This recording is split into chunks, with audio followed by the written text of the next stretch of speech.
이재현의 뉴스정면 승부 4부 이슈 인터뷰로 시작하겠습니다. 이번에 발생한 이태원 참사, 그동안 우리나라에서 볼 수 없었던 대형 압사 사고였죠. 그런데 국내에서 발생한 압사 사고는 이전에도 여러 건 있었는데요.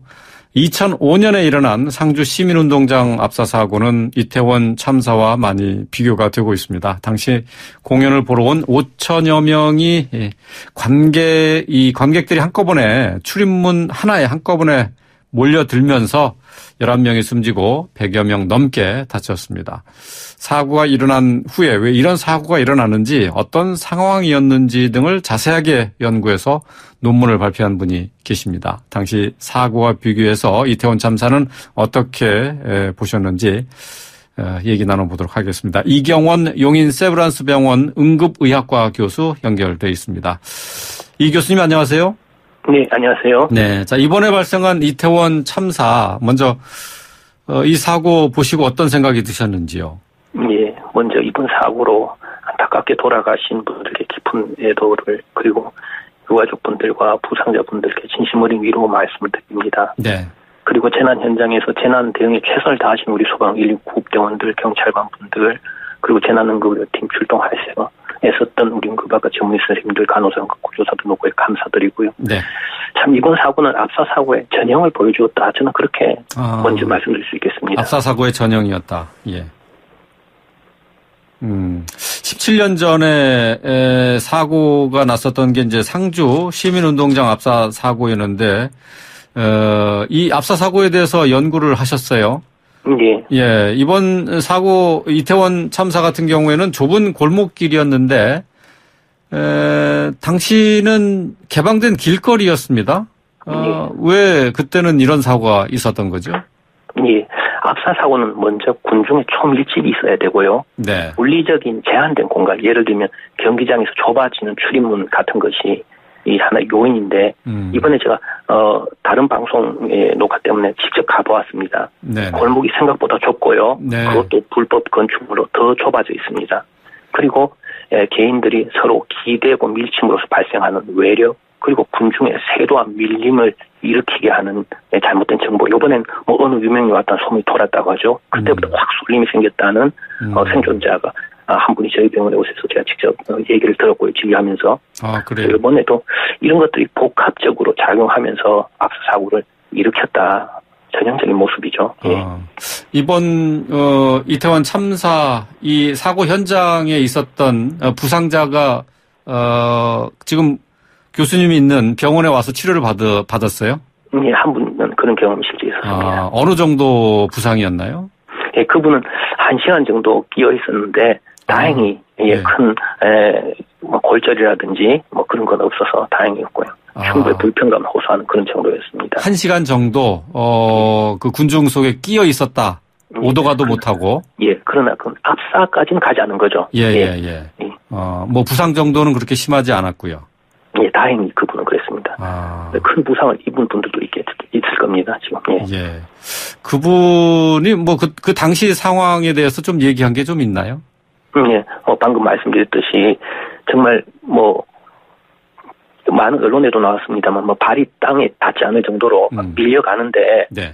워낙 인파가 많다 보니까요. 그러다가 어느 유명인이 왔다는 소문이 퍼지면서 확 밀림이 생겼다 이런 말씀을 해주시더라고요. 그래요. 예.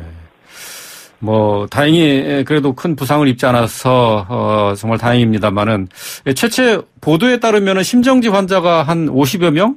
제가 이 속보를 봤을 때는 한 20여 명 정도의 심정지 환자가 있다라는 보도를 봤었거든요. 근데 그 다음에 자고 일어나 보니까 100명 넘는 사망자가 나왔어요. 이게 사망자가 이렇게 크게 늘어난 이유가 있습니까? 예, 그것이 또 압사 사고의 또 전형적인 특성인데요. 압사 사고는 일시에 수많은 사람이 밀려 갈려버리죠. 그래서 네.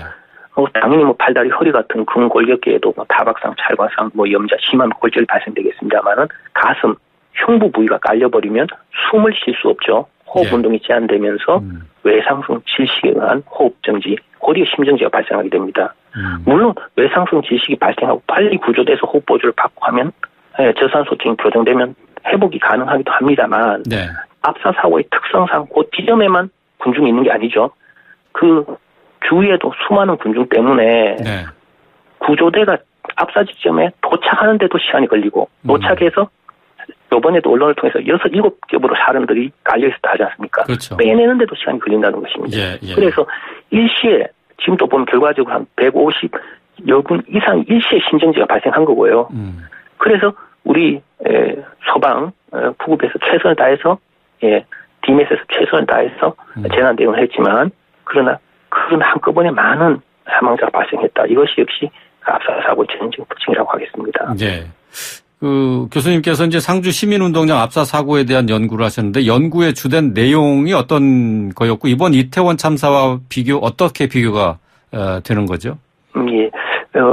상주 시민운동장 압사 사고의 전반적인 발생과 그다음에 재난 응급의료 대응, 그다음에 환자들의 임상적 경과 등을 다 이제 조사해서 연구 발표했고요. 예. 그것을 통해서 이번에 이태원 압사 사고에 대해서도 보다 잘 이해할 수 있고 또 예측할 수 있다고 생각합니다. 지금 외상성 질식으로 많은 심정지 환자들이 일시에 발생했고 이후에도 말씀드렸듯이 뭐 근골격 계통의 타박상, 찰과상, 염자, 골절 환자도 있을 거고요.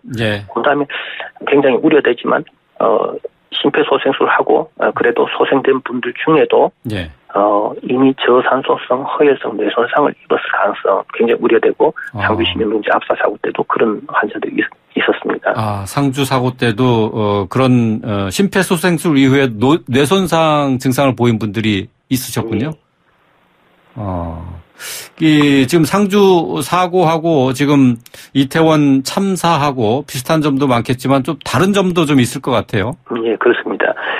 같은 점은 압사 사고의 전형으로서 많은 군중이 밀집되고 물리적 제한된 공간에서 서로 잘못된 정보에서 쇄도 밀림 생기면서 발생한 거는 뭐 아주 똑같고요. 당시 상주 시민운동장 압사 사고는 당시 지자체의 상주 자전거 축제라는 공식 행사의 일환이었습니다. 물론 그 이후에 그 행사는 폐지되었고요. 그런데 이번 사고는 그야말로 초반에 좀 논란이 있었습니다만 주최자가 명확치 못하다 보니 그런 것이 발생하는데 어쨌든 상주 시민운동장 압사하고 사고가 다른 점은 그런 점이죠. 물론 그러니까 환자 전체 발생 규모는 조금 더 이제 큰 거, 상주 시민운동장 압사 사고 좀 더 적은 거고요.